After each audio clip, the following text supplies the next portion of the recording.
এবার আমরা যেটা করব সেটা হচ্ছে যে ইনফিনিটি টাইপের যদি কোনো ম্যাথ থাকে তাহলে সেটা কিভাবে সমাধান করা যায় সেই জিনিসটা দেখার চেষ্টা করব ইনশাআল্লাহ। ঠিক আছে, তো দেখো এখানে একটি ম্যাথ আসছে যে y ইজ ইকুয়াল x, তার উপর হচ্ছে x x x x dot dot dot dot infinity. ঠিক আছে, সো এই টাইপের ম্যাথ দেখে ভয় পাওয়ার কিছু নাই। যে জিনিসটা আমরা করব উভয়দিকে আমরা লন নিব। ঠিক আছে, তো সো লন y হলো এবং উভয় পাশে আমরা যেহেতু লন নিয়েছি তো লন নিলাম, তারপরে 1 2 3 4 dot dot dot dot dot infinity. এবার দেখো এই পাশে লন y থাকলো এবং দেখো তো আমরা সূত্র জানি কি লন x to the power a হলে এটা সামনে চলে আসে লন x হয় না। তো দেখো তো লন x to the power a পুরোটাকে তুমি চিন্তা করো কি a, এটা সামনে নিয়ে নাও অর্থাৎ x x x x dot dot dot infinity, আর এখানে থাকলো শুধু কত লন x। দেখো তো আমি পরের লাইনে যেটা লিখতে পারি log y থাকলো, আমি দেখো তো এই যে x এর যে একটা function x x x dot dot dot infinity, এটা হচ্ছে একটা অসীম ফাংশন। এখন তোমার কাছে ধরো 1 কোটি টাকা আছে, 1 কোটি টাকা থেকে যদি আমি 1 টাকা নিয়ে নিই তোমার কোনো পরিবর্তন হবে টাকার? না। তো এটা হচ্ছে একটা অসীম ফাংশন। সো এই অসীম ফাংশন থেকে তুমি যখন লন দিয়ে একটা x নিয়ে নিয়েছো লনের সাথে, তখন কিন্তু এই অসীম ফাংশনের কোনো পরিবর্তন হয়নি, অর্থাৎ অসীম ফাংশনটা আগে যা ছিল এখনো তাই আছে, যদিও একটা x নিয়ে নিয়েছো কিন্তু তাতে কোনো পরিবর্তন হয়নি।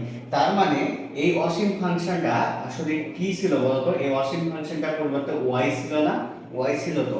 সো আমি এই অসীম ফাংশন থেকে একটা x নিলে কোনো পরিবর্তন হয়নি, অর্থাৎ অসীম ফাংশন ইজ ইকুয়াল যে y ছিল সেই y টা আমরা এখন বসাবো। বসানোর পরে এখানে থাকলো কত ln x। এবার হচ্ছে দেখো আমার চাইছে dy বাই dx, এবার তাহলে দুই পাশে ddx করে দাও, তাহলে ddx অফ ln y, আর এই পাশে যদি ddx করো তাহলে ddx of y ln x। এবার দেখো পরের লাইনে কি হবে, ddx অফ ln x যদি আমি মনে মনে চিন্তা করি এটা ln x, তাহলে ln x কি করলে হবে 1 বাই x, কিন্তু x বলতে আসলে কি x না y, যেহেতু আমরা এটাকে x ধরে নিয়েছি, ধরে নিলে আমরা সেটা হচ্ছে ln x, আর ln x কে ddx করলে 1 বাই x, কিন্তু যেহেতু সে x না সো তাকে আমরা আবার ddx করব, অর্থাৎ ddx অফ y করলাম। এবার কাজ শেষ, এবার হচ্ছে এবারে আসো, দেখো তো এটা u v এর ফাংশন হয়ে গেছে না?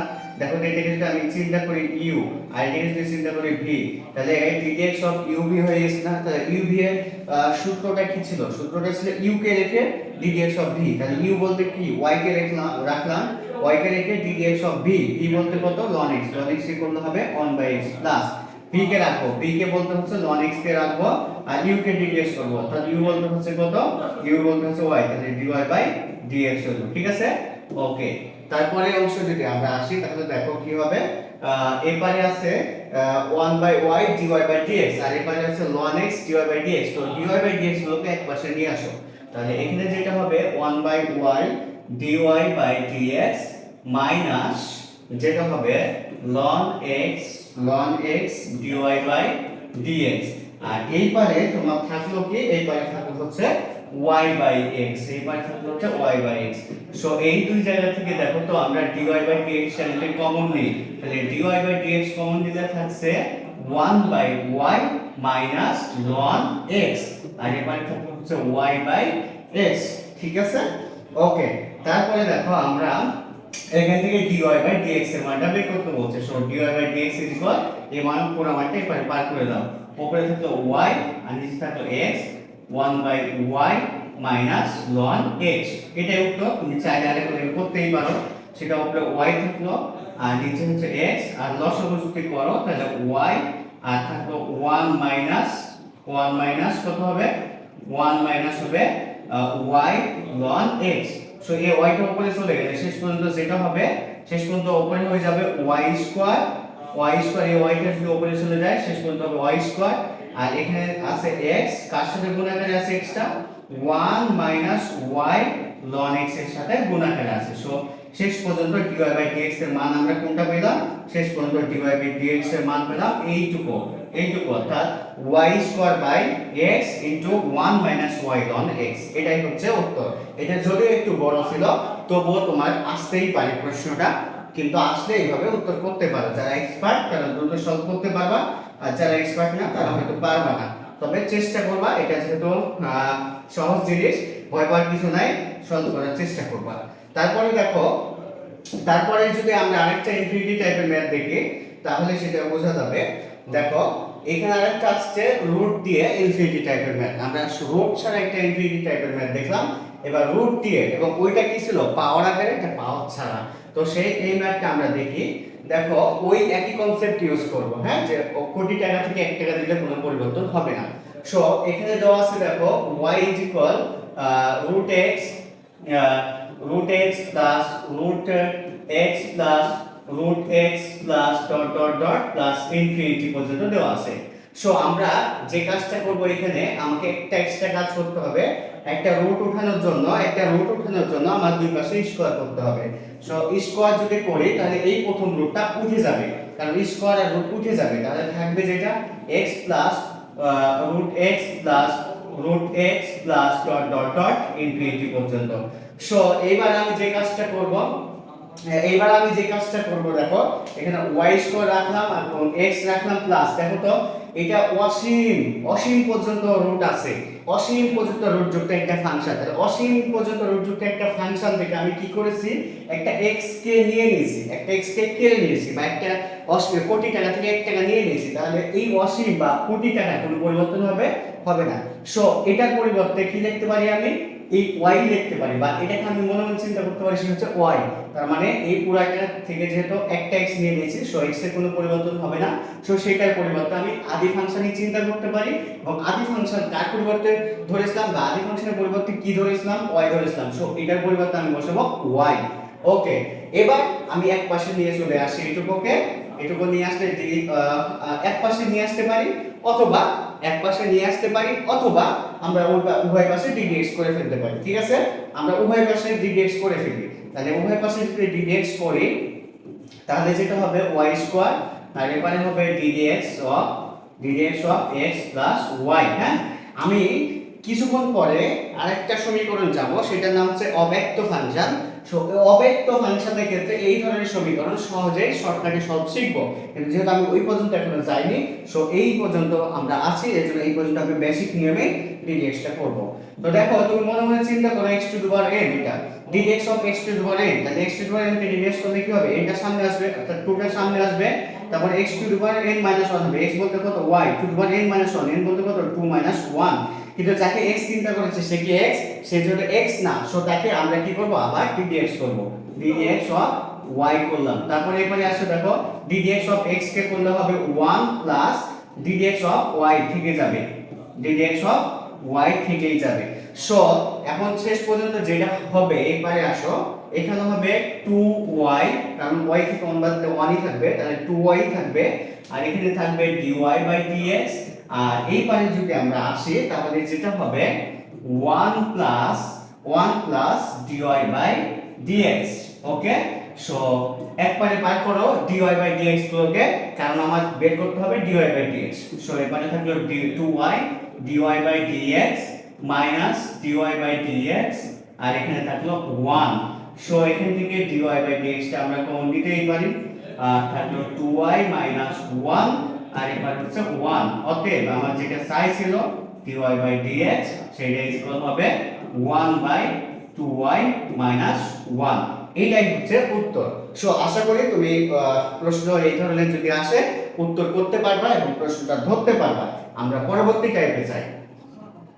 দেখো আমরা যদি পরবর্তী ম্যাথে আসি তাহলে সেইখানে দেখো n তম অন্তরজ নির্ণয় করতে বলছে। হ্যাঁ, n তম অন্তরজ দুই ধরনের, একটা হচ্ছে এই সিম্পল ফাংশনের n তম অন্তরজ নির্ণয়, আর আরেকটা হচ্ছে ভিন্ন টাইপের, সেটা আমরা পরে অঙ্কই দেখব।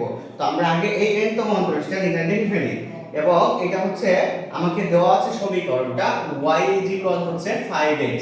ঠিক আছে, এটাকে আমি কতবার অন্তরীকরণ করতে হবে, n সংখ্যক বার বা n তম বার। সে n এর মান কত, অজানা একটা মান। সো n তম বার যদি এই ফাংশনকে আমি অন্তরীকরণ করি, n সংখ্যক বার যদি আমি এই ফাংশনকে অন্তরীকরণ করি, তাহলে সেটা উত্তর কত হবে সেটা আমাকে বের করতে বলছে। হ্যাঁ, কিন্তু আমি যদি এই ফাংশনকে n সংখ্যক বার করি, মানে অজানা সংখ্যক বার করি, তাহলে আমার সময় পার হয়ে আজীবন শেষ হয়ে যাবে, তাও বের করতে পারবো না। তাহলে কেন চাইলো এই সংখ্যক মান অন্তরীকরণ করতে বললো কেন?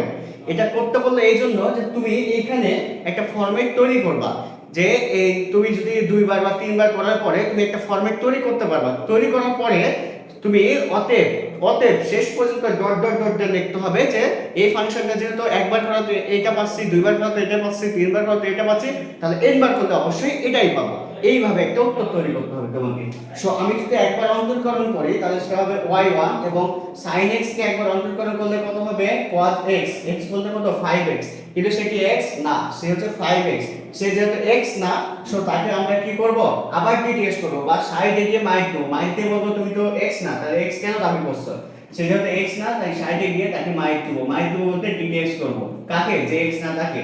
তো তাকে যদি করি তাহলে 5 টা সামনে চলে আসলো আর থাকলো x পরে, তাহলে ddx অফ x পরে থাকলো, ddx অফ x মানে কত 1, তাহলে 5 * 1।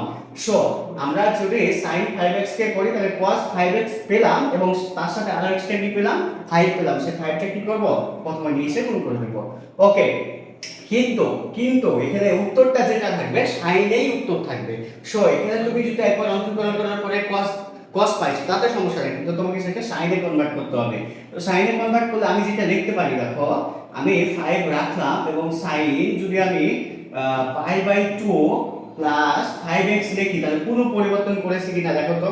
আমি দেখো আবার যদি π/2 এর কি কিছু না মানে কত আছে 1 আছে, মানে π/2 এর বিজোড় গুণিতক আছে, তাহলে π/2 এর বিজোড় গুণিতক থাকলে সাইনটা কি হয়ে যাবে, সাইনটা cos হয়ে যাবে, অর্থাৎ sin π/2 এর বিজোড় গুণিতক থাকার কারণে সাইনটা কি হয়ে যাবে, sin x টা হয়ে যাবে, sin x টা হয়ে যাবে cos x।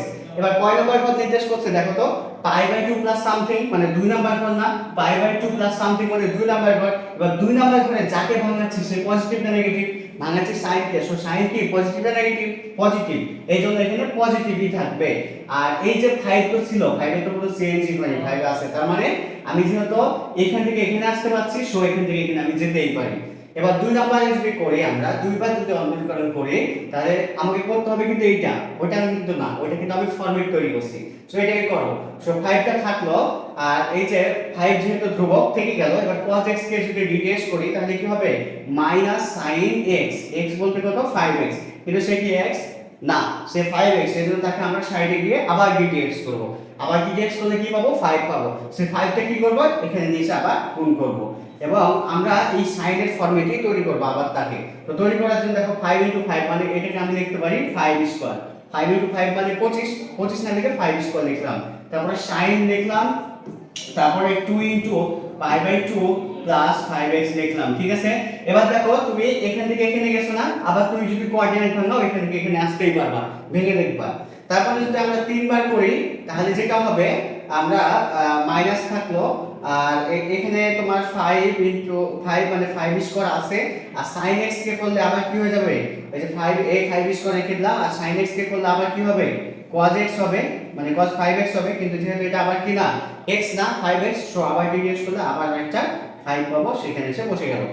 কিন্তু আমাকে এটা কি ফরম্যাটে তৈরি করতে হবে, sin এর ফরম্যাটে। সো sin এর ফরম্যাটে করলে আমার যেটা হবে এখানে 5 কিউব হবে আর sin হবে 5 কিউব, কারণ কি স্কয়ারের একটা মিলে 5 কিউব, sin 3 * π/2 প্লাস 5x, ঠিক আছে।